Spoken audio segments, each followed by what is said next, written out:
This is the Perri Peltz Show on SiriusXM. Here's your host, Perri Peltz.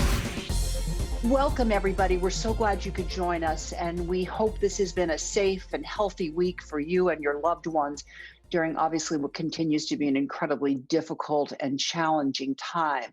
Professor Tricia Rose is the Chancellor's Professor of Africana Studies, the Director for the Center for the Study of Race and Ethnicity in America at Brown University. She's also been on the show before, and it's my pleasure to welcome her back. Professor Rose, welcome back. So nice to have you with us. It's my pleasure, Perri. Great to be here again. Let's talk about something that happened this weekend called Graduate Together. And you are a fan of what they were able to do this weekend. Tell our listeners who perhaps weren't able to see it what it was all about. It was this notion of creating a kind of public celebration for the entire graduating high school class of 2020 across the whole country. It was produced by LeBron James's production company and featured a number of celebrities. But it was really surprisingly moving and insightful and valuable in ways I really didn't predict. You know, I sort of watched it sort of just to make sure I was keeping up with what was going on. I was very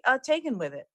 Which is fantastic. And the bits that I saw seemed incredible. I'm curious though, Tricia, why were you taken? What was it that sort of spoke to you as something, beyond just being a nice celebration? Right. And as a critic of culture, I'm always looking for the cynical. So this is pretty remarkable that I have so many nice things to say. First of all, I thought it was very moving to see all of these young people of so many different kinds of communities and backgrounds and religions and genders, and just this really extraordinary display of the beauty and power of so many different kinds of young people bringing their positive best to a very difficult situation. And so that was something we really don't see. We see lots of mass mediated images of young people, but not in this kind of collective way. And so that was one thing. The second thing was it was really pitched to high school students and their experiences.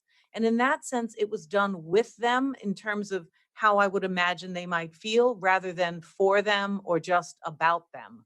And that was also very powerful. They were very talented. They had amazing dancers and cheerleaders and athletes and musicians and writers and poets, and just the really range of talents and skills was also very exciting. Another thing I thought was wonderful is that, it had your requisite few celebrities. LeBron James was the narrator, and Kevin Hart, the comedian, also spoke a bit. But then some musicians performed.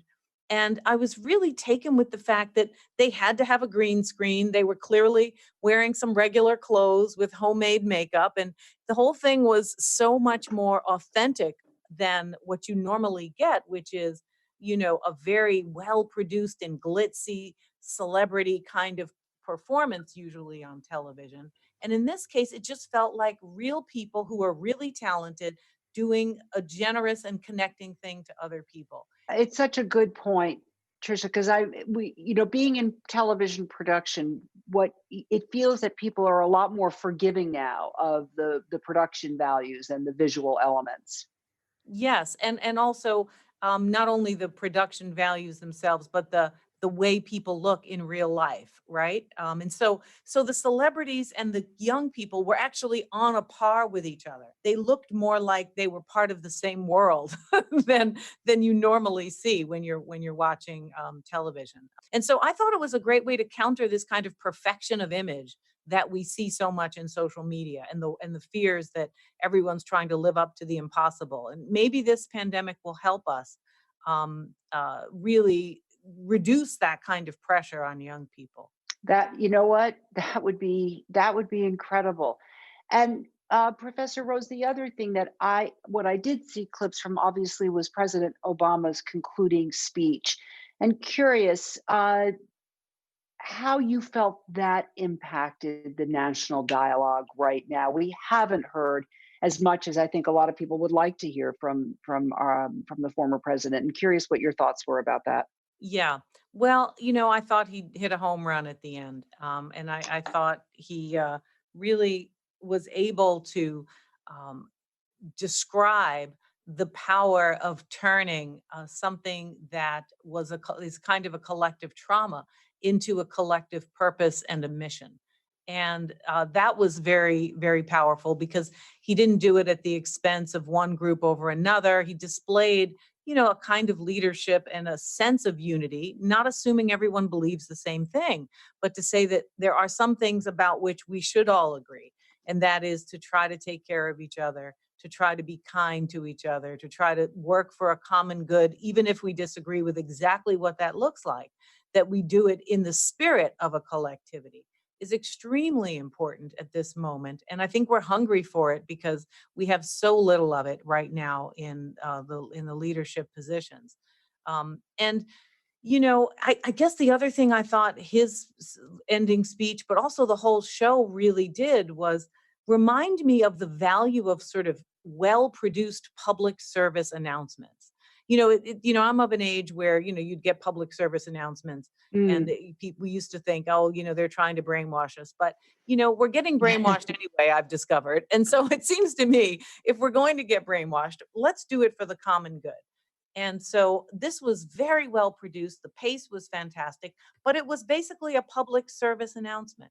And it was meant to say, hey, we need to work together and have a collective purpose and a mission. I think we can expect great things if even a small percentage of young people actually live up to the spirit of what this show, I think, aimed for. Yeah, and there was this generational unity that seemed to evolve out of the experience.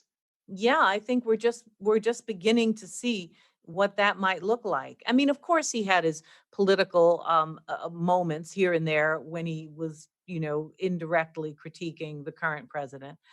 But he also, wanted to tell young people to vote and to say, look, adults don't always know Yep. all the answers. And I thought, well, isn't that the doggone truth? At this point, that seems abundantly clear. Yeah, So, exactly. so that was nice too to say, hey, look, we don't even have to pretend we're in charge all the time. We know that we need you. Professor Rose, thank you so much. Thank you so much for joining us. Love having you as a part of the show. Please come back again. We really Anytime. appreciate it. Professor Tricia Rose is the Chancellor's Professor of Africana Studies and the Director for the Center for the Study of Race and Ethnicity in America at Brown University.